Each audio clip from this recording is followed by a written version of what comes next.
Vamos entonces a... Este es el nuevo mapa. Es el mapa del nuevo tema. El tema anterior le queda una cosita por ver, pero vamos a ver la otra semana, mientras que reúno bien una información ahí, más que todo de la tierra de Arabia Saudita, que no he podido como compilarla del todo bien porque me hace falta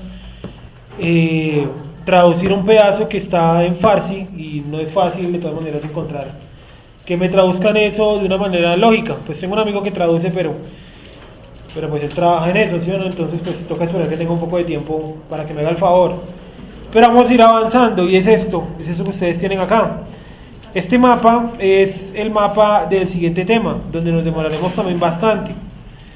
Aquí no son 42, sino que son 32, ¿sí? Ciudades en total.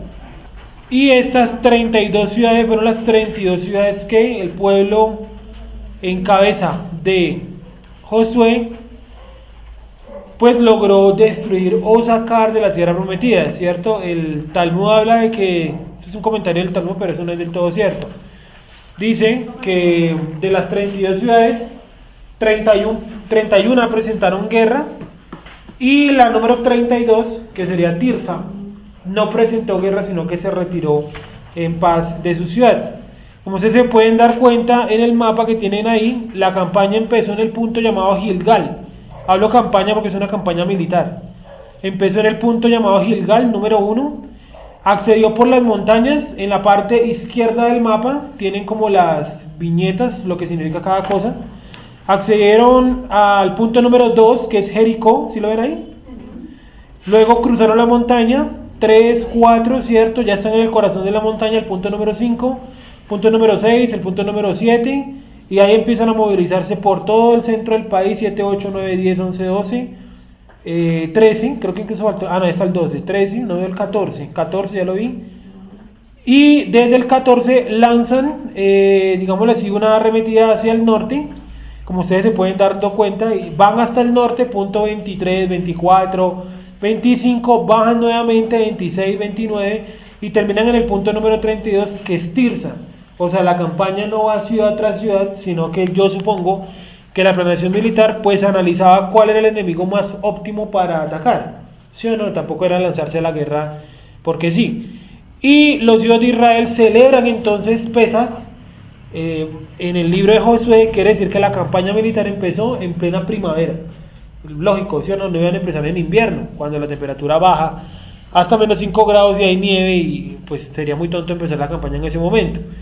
Y se dirigen, bueno, ¿qué otro elemento ustedes ven ahí en la... ¿Por qué iniciaron hacia arriba? ¿Cómo, Camilo? ¿Por qué iniciaron hacia arriba? ¿Hacia arriba? O sea, ¿por qué del 14 empezaron a subir? Del 8, 17, 16, 17, no pasaron... ¿Al 32 y eso? No pasaron hasta donde está Gaza, Ascalón, Gaza, ¿sí? Eso no, ahí no quisieron o no atacaron. Pues eso vamos a ver que Dios le recrimina eso a Josué, ¿no? Que le dice: por cuanto tú has dejado a los habitantes del mar, y les coloca los nombres de Gaza, Ascalón y Asdod, y estos van a venir, si tu pueblo no los expulsa, van a venir a hacer espinas en tus ojos. Y efectivamente ellos no atacaron esa zona. Supongo yo, por lo que pasa en la época de los jueces, que los filisteos eran un ejército mucho más poderoso, supongo yo.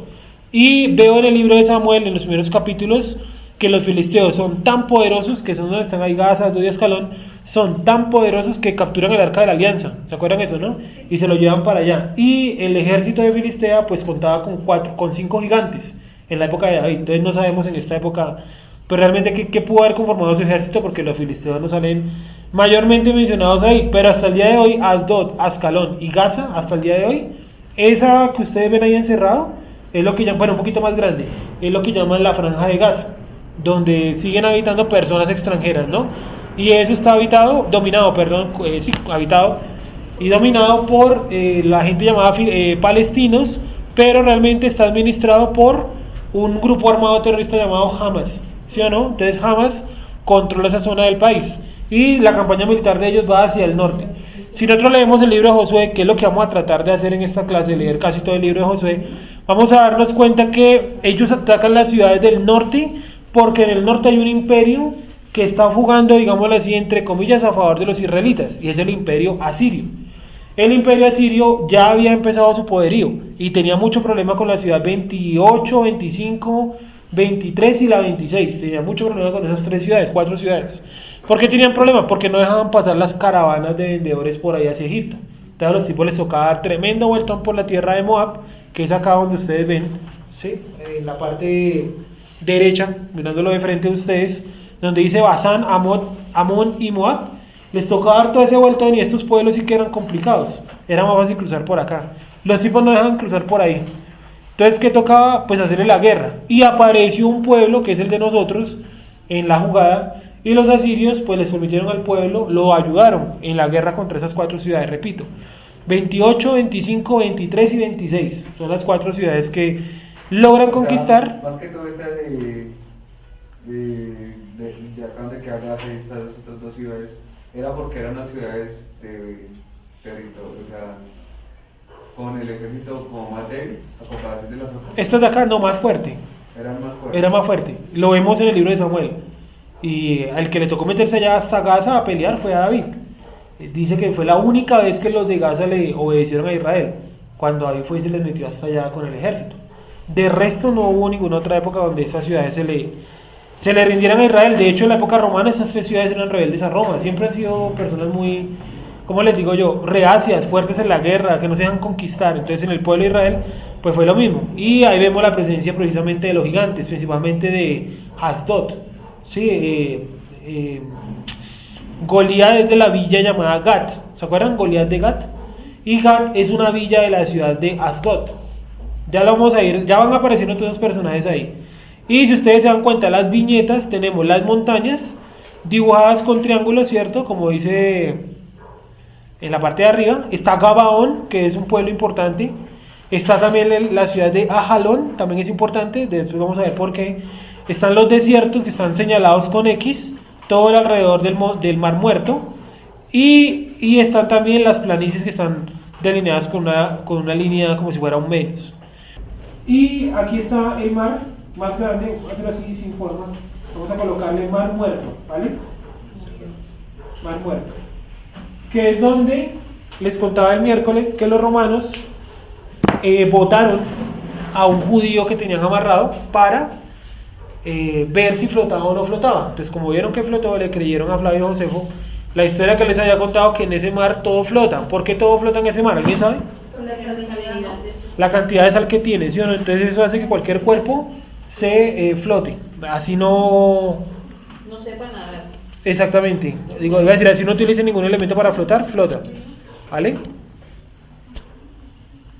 Y aquí está este libro de historia, por si les interesa, que es un compilado que hace Flavio Josefo sobre lo que se decía en el tiempo de él de la campaña militar de Josué. O sea, yo estoy seguro que él citó comentarios que no quedaron dentro del Talmud, porque el Talmud es del siglo III y el Talmud viene a completarse como tal en el siglo XII. ¿Sí? ¿Por qué en el siglo XII? Porque de pronto no lo sabían. El 85% de los comentarios del Talmud pertenecen a Rashi. Es decir, cuando usted lee la Torá de Rashi, usted tiene el acceso a por lo menos, vamos a suponer que ahí están todos, el 85% de los comentarios que encontramos en el Talmud.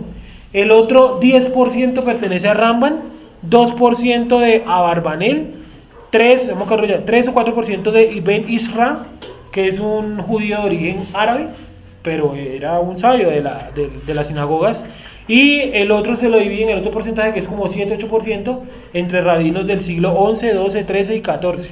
Entonces, básicamente el Talmud es una obra compilatoria de la obra central, que son los libros o el libro de los comentarios de Rashi, ¿vale?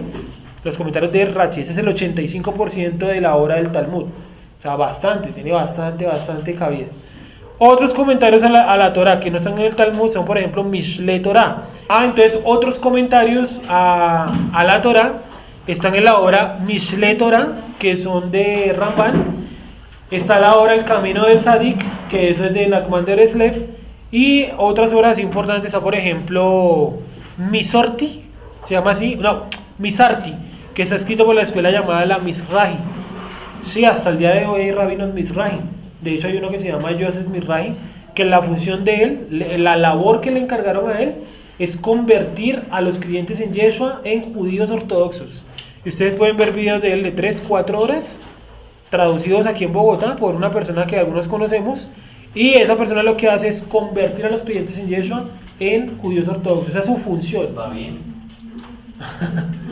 Y los hace negar por completo a Yeshua, y los videos son... El tipo no dice bobadas, partamos de ese punto. Él dice puras cosas científicas y puras cosas arqueológicas que si uno no tiene un fundamento, pues algo puede tener algún convencimiento hermano. Sí, tampoco es un tipo que esté diciendo babosadas, no, dice cosas muy, muy ciertas. Y otra obra de comentarios es, bueno, esa es más moderna, el Midrash dice que es una obra pues más compilatoria. Y el otro es el que encontramos en la aplicación, lo tengo ahí puesto el celular, en la aplicación Hebrew Touch. Sí, creo que algunos la vieron la vez pasada, ¿no? Esa aplicación pues tiene la explicación de lo que se llama Shulchan Aruch, y tiene todos los tratados del Talmud y el Shulchan Aruch, y los explica uno por uno, ¿sí? Hablando de comentarios. Entonces los comentarios que él coloca acá, al puro final hay un comentario de un judío, de un rabino, que dice que esos comentarios no quedaron en ningún lado, que él tuvo que haber citado alguna obra anterior al Talmud, la cual hoy en día no se conoce. Entonces, por ejemplo, vamos a empezar. Vamos a leer primero Josué capítulo número 2, porque el 1 ya lo leímos la vez pasada, ¿no? Vamos a leer puntualmente lo de los espías en Jericó, ¿vale? Espías en Jericó. El grosor de la muralla de Jericó. En algunos puntos el grosor era de 3 metros. Y en otros puntos el grosor superaba hasta los 7-8 metros de grosor. O sea, habían cortado una piedra tan gruesa que de espesor era de 8 metros. Eso es un espesor más grande que este cuarto. Este cuarto mide desde allá hasta la otra pared 3 metros. ¿Y no se podía entender quizá varios bloques o era un solo bloque? Hay uno que sí es uno solo. No podría decirte que todo era un solo bloque, pero hay unas que sí son un solo bloque. ¿Sí? ¿Cómo? 3 metros, una mitad. Ah, sí, no, 6 metros. 6 metros es desde esa pared hasta allá. 6 metros. 6 metros. Es decir, 8 pues iría mucho más para allá. De grosor. Sí, 2 metros más para allá. De grosor. Sí, entonces, los habitantes de Jericó, ¿por qué se habían amurallado también? Ahí vienen las teorías. Bueno, vamos a mirar entonces Josué capítulo número 2, donde está la cuestión de los espías. Entonces, la vez pasada leímos cuando el pueblo cruzó el río Jordán, ¿cierto? ¿Cómo se llamaba el campamento al otro lado del Jordán? Dime. Bueno, miremos el mapa. Primero que todo, familiaricémonos con el mapa, porque pues siempre hacemos esta parte del mapa, que es lo que se conoce popularmente como el Levante. Así le colocaron los españoles, el Levante. Y bueno, pueblos límites de la tierra de Israel. Primero, al norte, o sea, en la parte de arriba del mapa, encontramos el Líbano. ¿Sí lo ven ahí, cierto? A mano derecha, cerca del punto 24, en la parte norte, Basán. En la parte central del país, digámoslo así, está Amón, los amonitas. En la parte sur está Moab. En la parte sur occidente, es decir, cerca del mar Mediterráneo, encontramos los filisteos. Y encontramos en la parte inferior el camino que llevaba de Filistea hacia Egipto. Si lo pueden ver ahí, ¿cierto? Una flecha negra hacia abajo. De hecho, esa flecha te parece ser, como este mapa es viejito, ¿no? Te parece que tenía como una continuidad hacia abajo. Bueno, en fin. O sea, en la paracha de hoy está acá. ¿En la paracha de hoy dónde están? Están acá en Moab. Están en Sitín, En Sittim. Pero no es la que es el frente de... Creo que están acá, Juanpe, en los campos de Moab. En este espacio de acá. Pero una pregunta que En los valles, inclusive. ya había, En ahí los había montes. como tal pueblo, otro pueblo. O sea, de los que habían salido. O sea, ya o sea, tuvieron contacto con otra cultura, digámoslo así. Sí, en campos de Moab, claro, estaban los moabitas, los O mayanitas. sea, no hay contactos que se mezclaron, vivieron bastante tiempo, No sé. meses. Pues meses sí duraron ahí. Por lo menos duraron los últimos 3 o 4 meses del año 39, no, del año 40. Es decir, les una sola, duraron más o menos unos 5 meses por esta región, más o menos. Que es donde están dando lo de Balaam, Balak, Zelofehad. Lo que pasa es que como todo el camino, sí, durante todo el camino nunca renunciaron a las costumbres egipcias. Entonces cuando llegaron aquí a Moab, pues no era lo mismo, pero era muy parecido. Sí, era, digamos, muy parecido. Principalmente con los mayanitas. Habían plazas de mercado y eso. Sí, claro, en Moab, claro. Sí, toda esta zona Era estaba una ciudad, habitada. más o menos. Eran unas ciudades, unas villas, o sea, pueblitos pequeños. Pero la capital no alcanza a salir acá. La capital está cerca. La capital creo que se llama Baal Peor, creo. Y está ubicada más acá del límite del mapa. Sí, más para este lado. La capital de Moab. Todo esto de acá son villas, pueblitos pequeños que rodeaban la capital. La capital como tal estaba hacia este lado, no alcanza a salir en el mapa. Sí, no alcanza. En este mapa por lo menos, pues. Sí. Bueno, entonces, ¿cómo se llama el punto antes de que ellos cruzaran el río Jordán? Se llama Gilgal. Sí, ahí lo ven, ¿no? Que fue el último punto donde Moshe, pues, estuvo, ¿no? Antes de cruzar el Jordán. Cruzan el río Jordán y están parados entonces en el punto número 2, llamado Jericó. Aquí coloqué los números, no coloqué puntos. ¿Sí? 2. Josué capítulo número 2, por favor.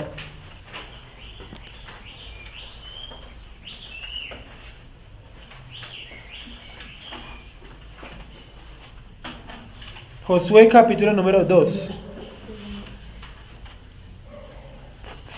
Dice así: Josué, hijo de Nun, ¿estamos ahí? Sí.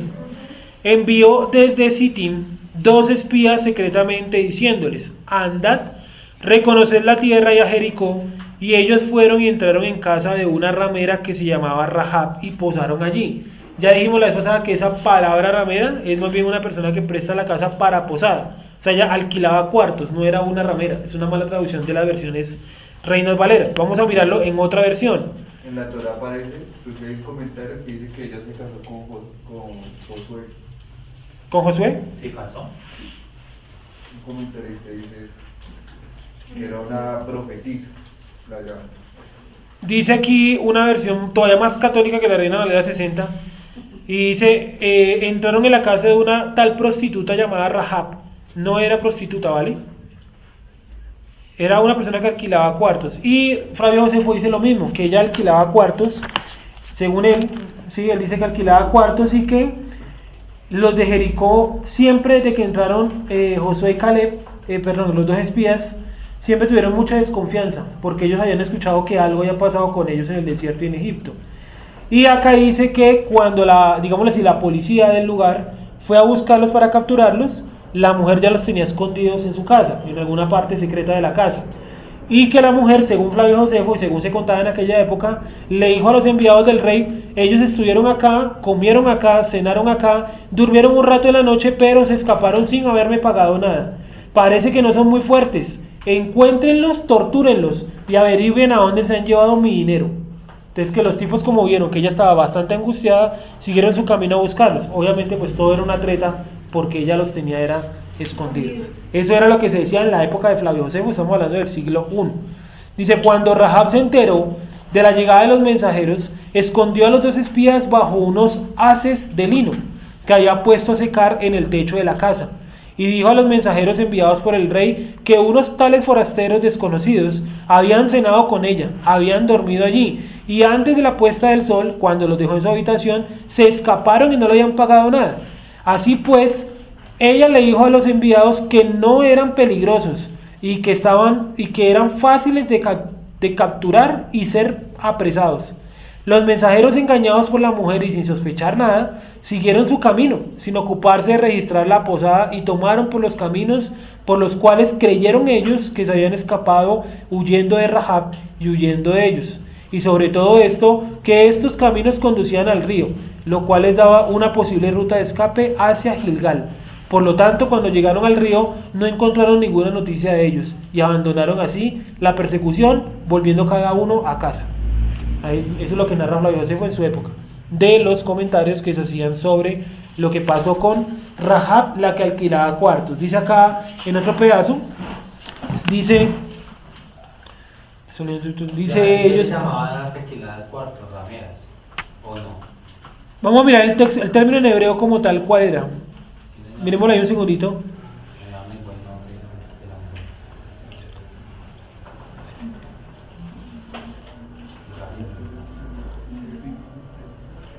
Dice: los hebreos, después de haber revisado gran parte de la ciudad y haber calculado más o menos el ingreso por los muros, llegaron pues a una casa de una tal Rahab, la cual prestaba posada en su lugar, tratando de no ser descubiertos. El rey pues mandó inmediatamente a que la gente estuviera pendiente de estos hombres, y los mandó también a llevar a su presencia para hacerlos torturar y averiguar qué habían tramado en su recorrido por la ciudad.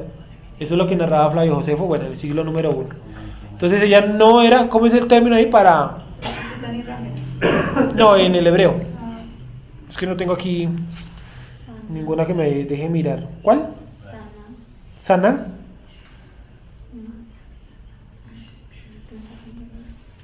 No me deja ver, bueno. Sana. Entonces, ese término hacía referencia a las personas que alquilaban sus casas. Y Dice cometer adulterio, no dice nada de alquilar. sí, raro. Y decían lo siguiente, miren, que las personas que alquilaban la casa colocaban al frente de su casa un ramo de flores y que la gente por eso les llamaba, digámoslo de cierta forma, ramera. ¿Sí? Entonces, ¿por qué? Porque se colocaba un ramo de flores a la puerta. Tanto yo le había explicado eso a alguien.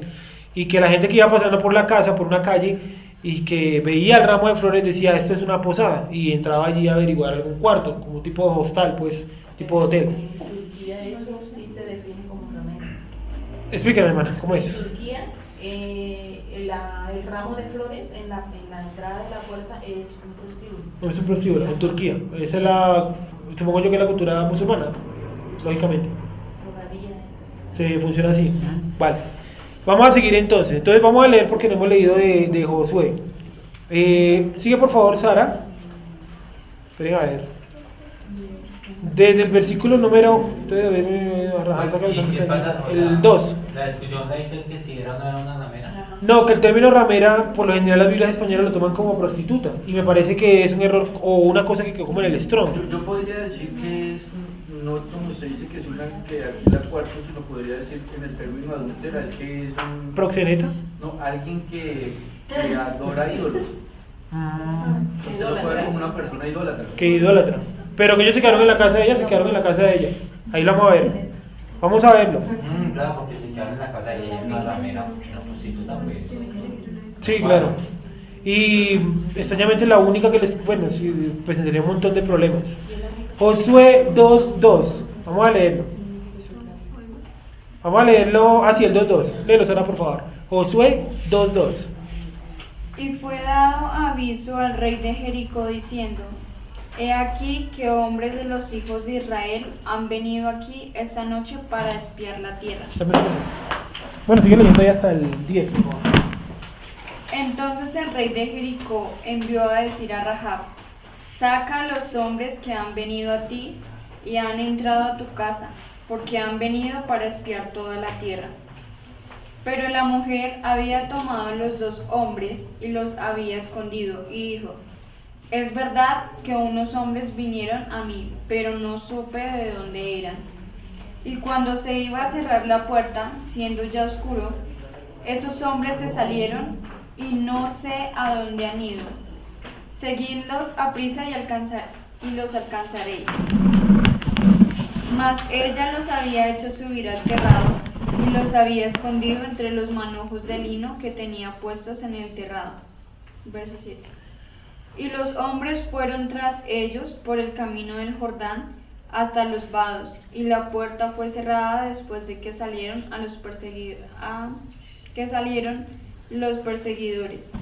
Antes que ellos se durmiesen, ella subió al terrado y les dijo: Sé que Jehová os ha dado esta tierra, porque el temor de vosotros ha caído sobre nosotros, y todos los moradores del país ya han desmayado por causa de vosotros. Entonces realmente los que estaban asustados no eran ni siquiera los hebreos. ¿Se acuerdan que en la cuestión de los 12 espías, ellos se venden delante de Moisés diciendo es que nosotros estamos asustados y esa gente nos va a matar? Y aquí Rahab, que es una persona del país, dice: los que estamos asustados somos quienes, nosotros, los habitantes del país, por ustedes.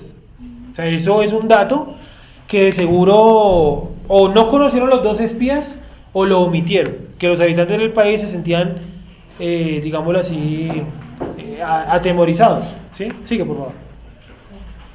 10. ¿Sí? Sí, 10, por favor. Porque hemos oído que Jehová hizo secar las aguas del mar rojo delante de vosotros, cuando salisteis de Egipto, y lo que habéis hecho a los 2 reyes de los amorreos que estaban al otro lado del Jordán, a Sejón y a Og, a los cuales habéis destruido.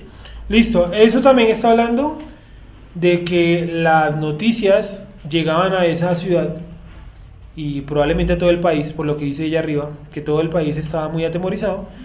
Llegaba mediante egipcios o gente que pasaba pues por aquellos lugares y veía los milagros, se enteraba, iba y contaba a los lugares donde llegaba lo que había pasado en el desierto, porque ellos hasta ahora es el primer contacto que tienen con una cananea. ¿Sí? Hablo de una cananea porque con las moabitas pues es cuento aparte. Los moabitas de hecho no son cananeos. ¿Sí? Pero con una cananea este es el primer contacto que tienen con Rahab. Sigamos por favor. 11. Oyendo esto, ha desmayado nuestro corazón, ni ha quedado más aliento en hombre alguno por causa de vosotros, porque Jehová vuestro Dios es Dios arriba en los cielos y abajo en la tierra. Os ruego pues ahora que me juréis por Jehová, que como he hecho misericordia con vosotros, así le haréis vosotros con la casa de mi padre. De lo cual me daréis una señal segura, y que salvaréis la vida a mi padre y a mi madre, a mis hermanos y hermanas, y a todo lo que es suyo, y que libraréis nuestras vidas de la muerte. Ellos le respondieron: nuestra vida responderá por la vuestra, si no denunciareis este asunto nuestro, y cuando Jehová nos haya dado la tierra, nosotros haremos contigo misericordia y verdad. Entonces ella los hizo descender con una cuerda por la ventana, porque su casa estaba en el muro de la ciudad y ella vivía en el muro. Listo, entonces, ¿cuáles eran las casas más baratas de toda ciudad en aquella época? Las de cerca del muro, porque en caso de una invasión, pues iban a ser las primeras ciudades las primeras casas en ser destruidas, ¿sí o no? Entonces siempre, cuando ustedes vean en los tiempos bíblicos, como estamos hablando de ciudades amuralladas, ¿no? Como en la Edad Media, siempre imagínense, bueno, la forma puede ser cuadrada o puede ser en forma de círculo o una forma determinada, ¿vale? Pero amurallada. Y las casas de toda la muralla siempre eran las más económicas. Y era por lo general donde se ubicaba la gente de bajos recursos. Luego venía aquí una parte más central, vamos a hacer este cuadro. Dentro de ese cuadro vivía la gente de clase media, lo que se conoce como los artesanos. Y aquí tenemos al rey y alrededor a todos los nobles, es decir, a toda la gente que tiene algún trabajo en el reino, que son la mano derecha, que los ministros, que es el tipo que más caballos tiene en la ciudad, etcétera, etcétera, etcétera. ¿Listo? Entonces acuérdense, siempre las casas más económicas, siempre son las del muro, ¿vale? Sigamos. Entonces ella vivía en el muro, ¿sí? Como dice ahí, y además de eso ella los ayudó a descender por una cuerda desde el muro hasta, digámoslo así, hasta la parte exterior de la ciudad, y estando allí entonces, pues los hombres ya huyeron. Entonces ella los hizo descender el 15 con una cuerda por la ventana, porque su casa estaba en el muro de la ciudad y ella vivía en el muro, y les dijo, marchaos al monte, para que los que fueron tras vosotros no os encuentren, y estad allí escondidos 3 días, hasta que los que os siguen hayan vuelto, y después os iréis por vuestro camino. Ellos le dijeron: vosotros quedaremos libres de este juramento con que nos has juramentado. He aquí, cuando nosotros entremos en la tierra, tú atarás este cordón de grana a la ventana por la cual nos descolgaste, y reunirás en tu casa a tu padre y a tu madre, a tus hermanos y a toda tu familia de tu padre. Cualquiera que saliere fuera de las puertas de tu casa, su sangre será sobre su cabeza y nosotros sin culpa. Mas cualquiera que se estuviere en casa contigo, su sangre será sobre nuestra cabeza, si mano le tocare.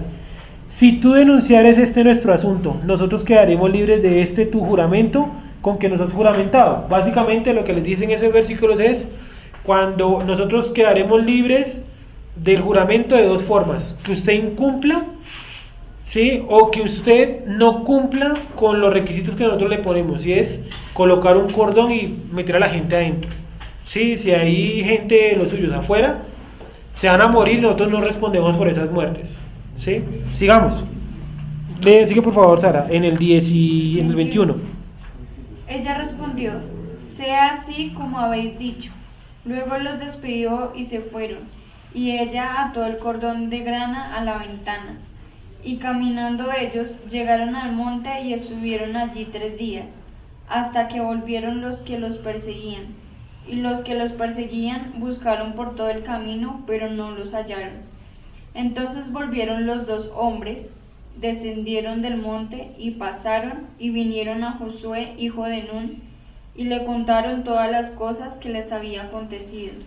Y dijeron a Josué: Jehová ha entregado toda la tierra en nuestras manos, y también todos los moradores del país desmayan delante de nosotros. Tal cual lo que la mujer les dijo, ¿no?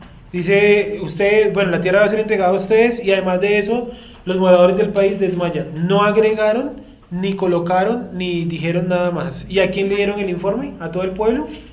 No, solo A Josué. No cometieron el mismo error que habían cometido los espías en la época de Moisés, ¿no?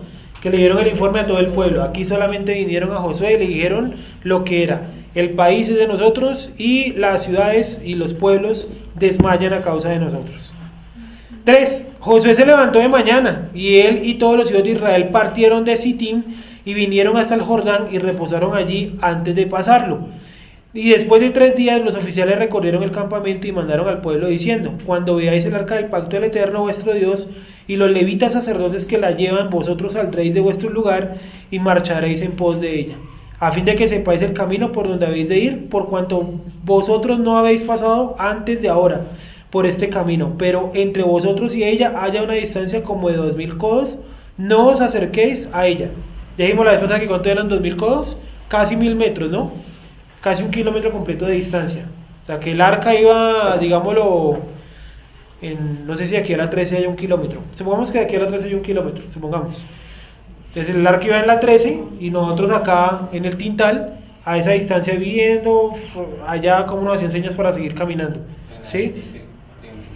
De 1 kilómetro. Sigamos, señor. Y para ramera es de las prostitutas, ¿no? Sí. Es que Dachá. Que allá, esta es prostituta. Prostituta ramera.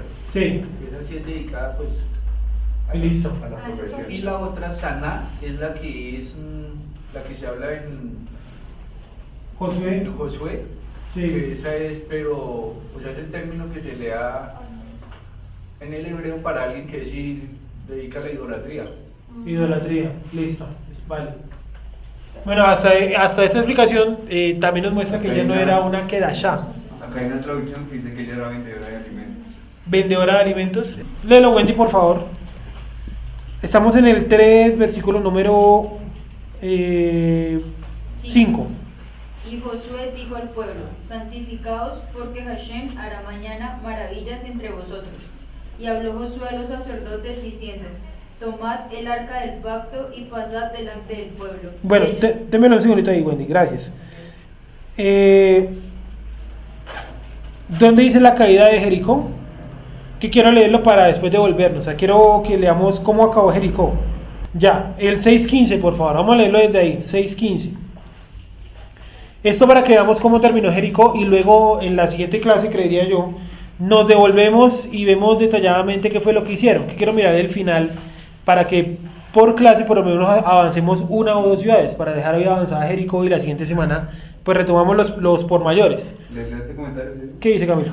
Dice, acerca de Josué 2, ¿sí? ¿De Rahab? De Rahab. Ajá. Dice, varios milagros sucedieron allí aquella noche. Por ejemplo, el lugar que la mujer asignó a los hombres era apenas suficiente para una sola persona, pero alcanzó para que se ocultaran los 2. Esa mujer con quien luego Josué se casó era una profetisa. ¿No dice el rabino, no? No, también parece como un comentario. Vale. Bien. Entonces, sigamos. ¿Qué dijimos? 6.15, ¿no? Hay que cerré aquí la... Listo, 6.15. ¿Cómo dice el 6.15, muchachos? Dice, al séptimo día, ¿sí? ¿Cierto? Sí. Bueno, leámoslo ahí, léelo, Wendy, por favor, 6:15. Al séptimo día se levantaron al despuntar el alba y dieron vuelta a la ciudad de la misma manera 7 veces. Solamente este día dieron vuelta alrededor de ella 7 veces. Y cuando los sacerdotes tocaron las bocinas la séptima vez, Josué dijo al pueblo: gritad, porque Hashem os ha entregado la ciudad, y será la ciudad anatema Hashem, con todas las cosas que están en ella. Solamente Rahab, la ramera, vivirá, con todos los que estén en casa con ella, por cuanto es que escondió a los mensajeros que enviamos. Pero vosotros guardaos del anatema, ni toquéis ni toméis alguna cosa del anatema, no sea que hagáis anatema al campamento de Israel y lo turbéis.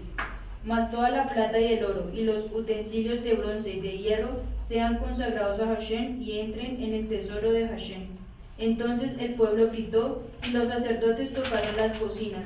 Y aconteció que cuando el pueblo hubo oído el sonido de la bocina, gritó con gran vocerío, y el muro se derrumbó.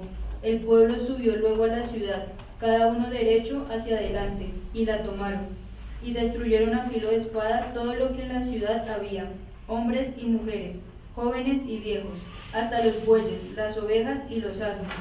Mas Josué dijo a los 2 hombres que habían reconocido la tierra: entrad en casa de la mujer ramera y haced salir de allí a la mujer y a todo lo que fuere suyo, como lo jurasteis. Y los espías entraron y sacaron a Rahab, a su padre, a su madre, a sus hermanos y a todo lo que era suyo. Y también sacaron a toda su parentela y los pusieron fuera del campamento de Israel. Y consumieron con fuego la ciudad y todo lo que en ella había. Solamente pusieron en el tesoro de la casa de Hashem la plata y el oro, y los utensilios de bronce y de hierro. Mas Josué salvó la vida de Rahab, la ramera, y a la casa de su padre, y a todo lo que ella tenía. Y habitó ella entre los israelitas hasta hoy, por cuanto escondió a los mensajeros que Josué había enviado a reconocer a Jericó. En aquel tiempo hizo Josué un juramento diciendo: maldito delante de Hashem el hombre que se levantare y reedificare esta ciudad de Jericó. Sobre su primogénito eche los cimientos de ella, y sobre su hijo menor asiente sus puertas. Estaba pues Hashem con Josué, y su nombre se divulgó por toda la tierra. Pues como leemos hasta ahí, ¿no? Ellos acabaron con absolutamente todo en Jericó, hasta con los animales, ¿no? Entonces cuando el Eterno daba la orden de acabar con todo, pues era absolutamente con todo. Acordemos a alguien que Dios le dio la orden de acabar con todo y no lo hizo, y fue el rey Saúl, ¿no? Para destruir a Amalek, y dice que él conservó las mujeres que le parecieron simpáticas y los animales que le parecieron engordados. Y cuando llegó Samuel, él se escandalizó, fue por eso, y lo regañó y dijo: pero ¿por qué habéis dejado con vida a estos y aquellos? Y dijo: ay, pero no pasa nada, ¿cierto? Ya conquistamos la ciudad y matamos a los hombres, y Dios lo quitó de rey a causa de ese pecado. Entonces aquí José también lo hace, ¿no? Con los de Gabaón, que les acepta un pacto ahí que no. Y en este caso, pues el problema entonces fue,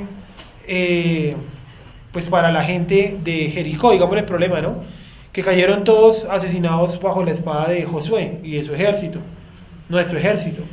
Y él lanza una maldición contra Jericó, y esa maldición, ¿será que se cumplió? Claro, ahí está el cumplimiento. Ahí coloca las citas del cumplimiento. ¿Qué persona es? Es una persona que se le mueren los 2 hijos por reconstruir Jericó. ¿Qué texto es, Wendy?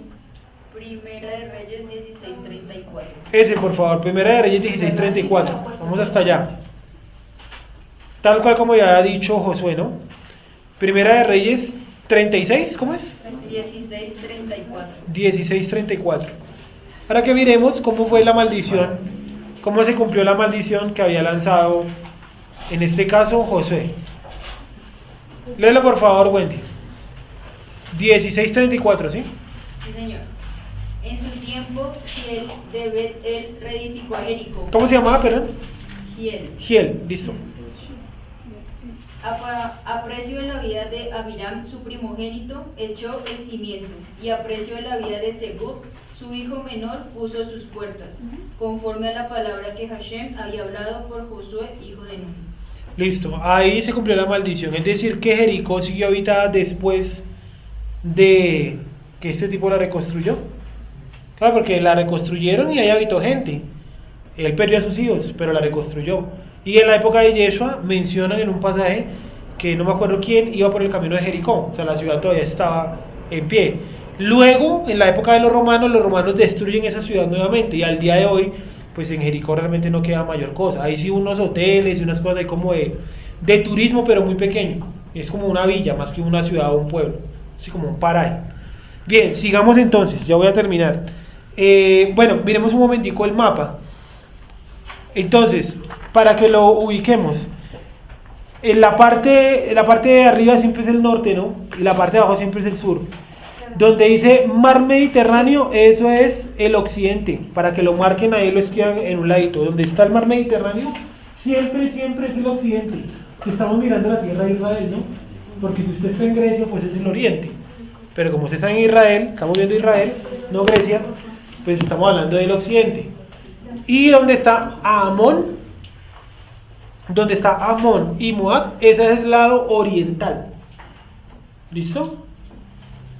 En la actualidad, el país, el Estado de Israel, ¿en dónde está ubicado? ¿En el occidente del río Jordán o al oriente del río Jordán? Al occidente del río Jordán. ¿Al oriente qué país queda? Transjordania, Cisjordania, ¿cierto? Y un pedazo de Irak. ¿Sí? Entonces, vuelvo y repito, mar Mediterráneo siempre es el occidente, donde está Amón es el oriente, para que nos ubiquemos, ¿vale?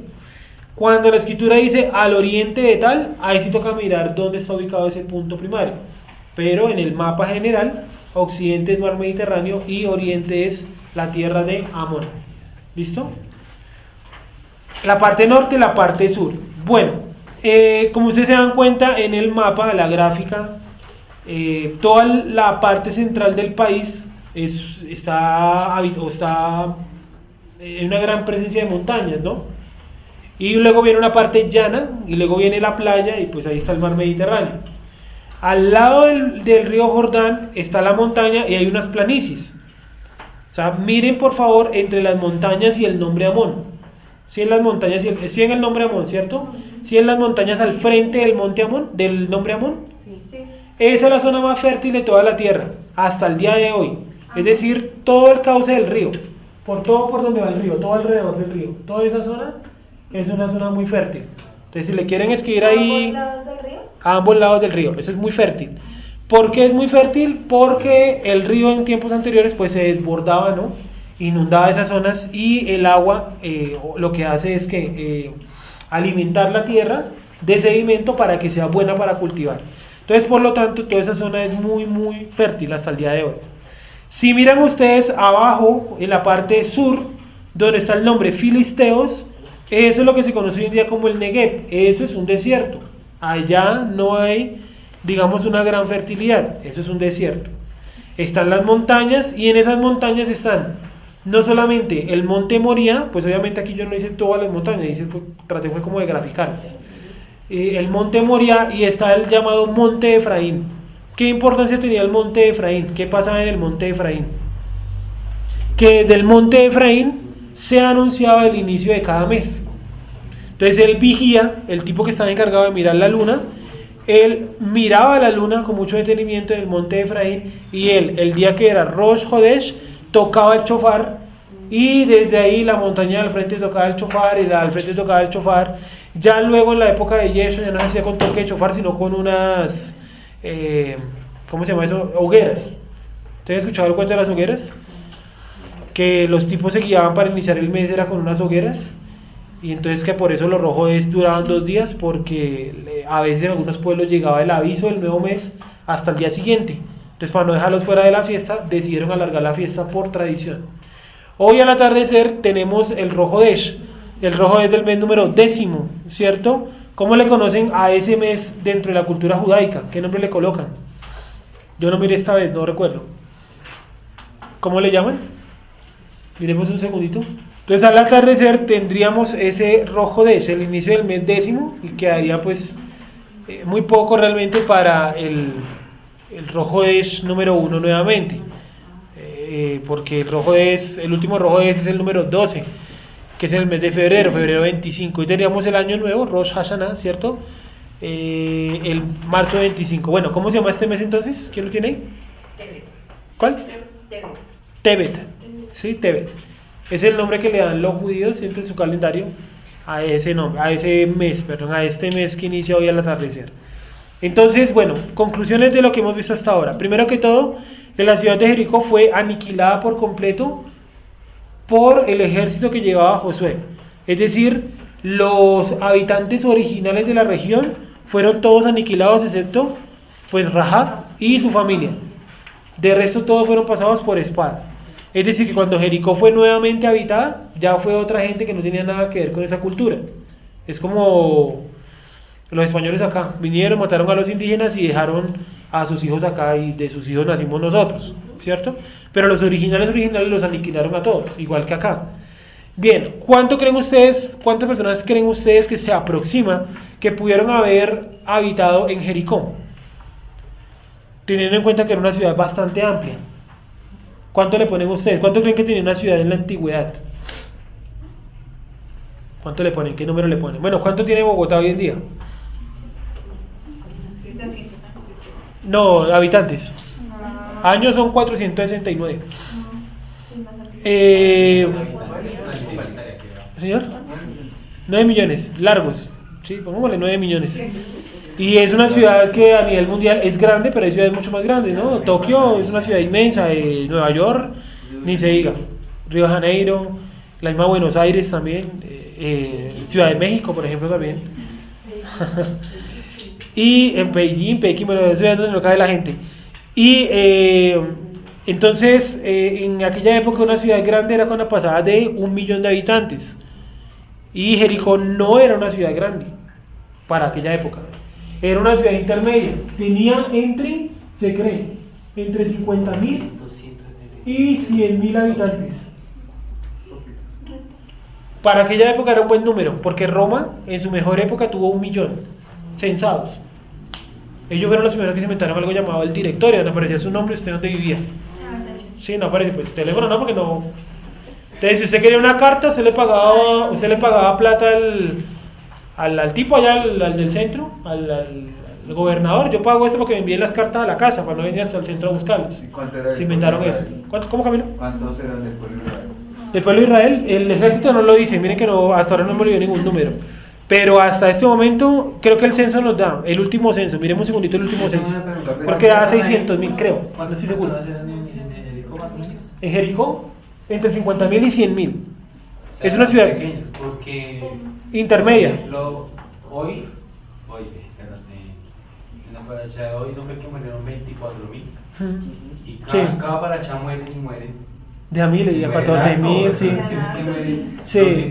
Por eso digo que en el segundo censo miramos cuánto entraron a la tierra, porque creo que son 600.000. Porque hasta donde sea. Porque ellos temieron porque era una multitud, ya a ojos de rey de Moab era mucha gente. Ajá, y al ojo de Jericó también, que dice que ellos dicen ahí que la gran multitud, que es una gran multitud, y siempre hablan de multitud, o sea que eran más que ellos. Pero es que Egipto era un imperio, o sea era una cosa más, y el ejército egipcio pues superaba mucho a nuestro ejército. Yo sé que la cuestión no es de ejército, pero militarmente sí lo superaba. Los carros, los caballos, ¿sí? Nuestro pueblo era apenas, digámoslo entre comillas, gente que salía del destierro, no estaban preparados como para una guerra inmediatamente. Ahora sí, Camilo, ¿cómo era? Que necesitaban pues 3.000 personas, entre pueblo extranjero, entre mujeres. Que iniciaron, pero el primer censo dan 600.000, porque solamente una tribu son como 21.000. Pero sin contar a las mujeres y a los niños. Sí, sí, eso dijo 3.000. ¿No será que quiere decir 3 millones más bien? Ah, eso dijo 3.000. 3 millones y más o menos. 600.000 por 3. Una mujer y un hijo por hogar. Más los pueblos extranjeros. 1.800.000 más los extranjeros. Yo le pongo, siempre le he puesto más o menos, realmente entre 2 millones y 3 millones. Exagerando. Pero, sí, 3.000 creo que eran los levitas nomás. Y entonces 50.000 y 100.000. Y pasar a 50.000. O sea, eso es lo que quiero hacer énfasis. Pasar a 50.000 personas por cuchillo, incluyendo a personas que uno diría es inocente, que uno diría, pero es que Dios mandó a matarlos a todos. Niños de brazos, ¿no? O sea que el ejército entró allá y matando absolutamente todo. Y también mataron ¿qué? Los animales, ¿vale? 50.000, 100.000 personas. Para aquella época era bastante. Por eso empezaron a tener fama de genocidas, hasta el día de hoy, genocidas, etnicidas, bueno, tiene muchos nombres eso. Bien, ¿preguntas hasta ahí? La siguiente semana vemos bien la de Jericó. ¿Cómo fue que se la tomaron? ¿Listo? 32 ciudades, ¿vale? Démoslo hasta ahí.